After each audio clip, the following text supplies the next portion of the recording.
زبیر کنزی صاحب بہت سارے ڈرامے دیکھتے ہیں، فلموں کے اندر بھی عدالت کے مناظر دیکھتے ہیں۔ یہ بتائیے گا کہ حقیقت میں عدالت کے اندر کوئی سائل جو ہے وہ روئے دوئے جذباتی ہو جائے، چیخو پکار شروع کر دے، تو ایسی صورت میں کیا جج صاحب کا دل جو ہے وہ پسیج جاتا ہے؟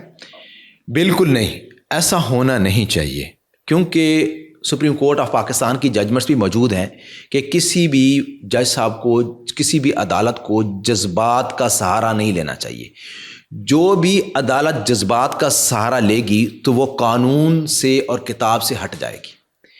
قانون کے مطابق فیصلہ کرنا ہے، جذبات کے مطابق فیصلہ نہیں کرنا۔ لیکن ڈراموں میں اور فلموں میں تو ایسے بہت سارے وہ اونچی اونچی آواز میں جج صاحب کو بھی مخاطب کر رہے ہیں۔ نہیں، ایسا ہمارے وہ سلطان رحی ہوں، مصطفیٰ قریشی ہوں، یا جتنے بھی ٹاپ کے اداکار ہوں، اداکار محمد علی کے تو بڑے بڑے ایسے ڈائلاگ بڑے مشہور ہوئے۔ کوئی اداکار جو ہے عدالت میں جا کے جب وہ بولتا ہے تو وہ عجیب، دیکھیں، ایسا لگتا ہے ہماری عدالتوں کے اندر بھی ایسا ہی ہوتا ہے، کیونکہ عام بندے کو تو نہیں پتا۔ جو ڈرامے باز لوگ ہوتے ہیں عدالتوں میں بھی سم ٹائم اس کا مظاہرہ کرتے ہیں، اور جا کے چیخو پکار بھی کرتے ہیں، اللہ کے واسطے بھی دیتے ہیں، قسم قرآن بھی اٹھاتے ہیں، لیکن جج صاحب ٹس سے مس بھی نہیں ہوتے۔ جج صاحب نے وہ فیصلہ کرنا ہے جو قانون میں لکھا ہے۔ اگر کوئی جج قانون کے سے ہٹ کے فیصلہ کرے گا تو اس کا فیصلہ نیکسٹ اگلی عدالت اڑا دے گی۔ اچھا، یہ بھی سمجھتے ہوں اگر جج صاحب، کئی دفعہ تو ایسا بھی ہوتا ہے کہ جج صاحب کو سارے حالات و واقعات کا علم ہو جاتا ہے کہ جس کو سزا سنانے جا رہے ہیں یہ بے قصور ہے، لیکن جو آرگومنٹس ان کے مطابق آ چکے ہوتے ہیں، حقائق قانون کی نظر میں جو آ چکے ہیں وہ سزا بھی دیتے ہیں۔ لیکن آپ نے خود بھی تو اتنی پریکٹس کے دوران دیکھا، کبھی وہ جذباتی تو ہوتے ہوں گے جج صاحب بھی؟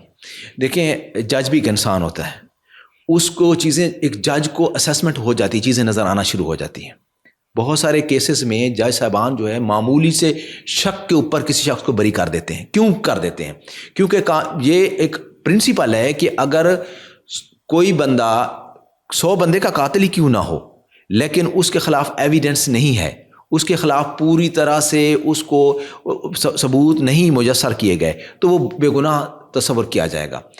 اسلام میں بھی ہے، جیسے زنا کا جو یا اس کا جو پرنسپل رکھا گیا ہے کہ اس کے لیے وہ گواہان ہونے چاہیے جو بالکل تزکیہ شہود کے اوپر پورے اترتے ہوں، ان کے لیے یہ شرائط ہیں، تب جا کر وہ کسی کو سنسار کیا جا سکتا ہے، یا کسی کو اس یہ پورا ایک میکینزم ہے، اس کے لیے پورے انگریڈینٹس ہیں، تب جا کر کسی کو سزا ملتی ہے۔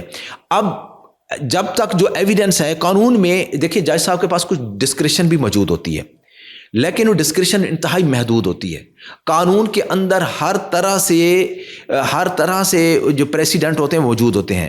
بے گناہ لوگوں کے لیے بھی پریسیڈنٹ موجود ہوتے ہیں، جو بندہ کوئی کرمنل اوفینس میں جس کے اوپر ثابت ہو جاتا ہے اس کے خلاف بھی کوانٹم آف پنشمنٹ بھی موجود ہوتی ہے۔ اب ایک بندے نے جرم چھوٹا کیا ہے تو اس کو تھوڑی سزا ملے گی۔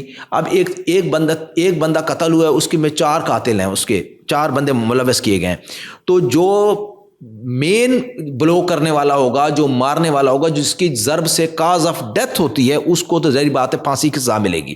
لیکن کچھ لوگوں نے جیسے پکڑا ہوتا ہے، یا کوئی بندہ ویسے کوئی مدد جو ابیٹمنٹ کر لیتا ہے، جیسے کوئی اس کو ایسوسیٹ ہو جاتا ہے یا اس کے ساتھ مل جل کے اس کو مار، ان کی جو کوانٹم آف پنشمنٹ ہے وہ کم ہو جائے گی، تو اس کے اکارڈنگلی اس کو سزا ملے گی۔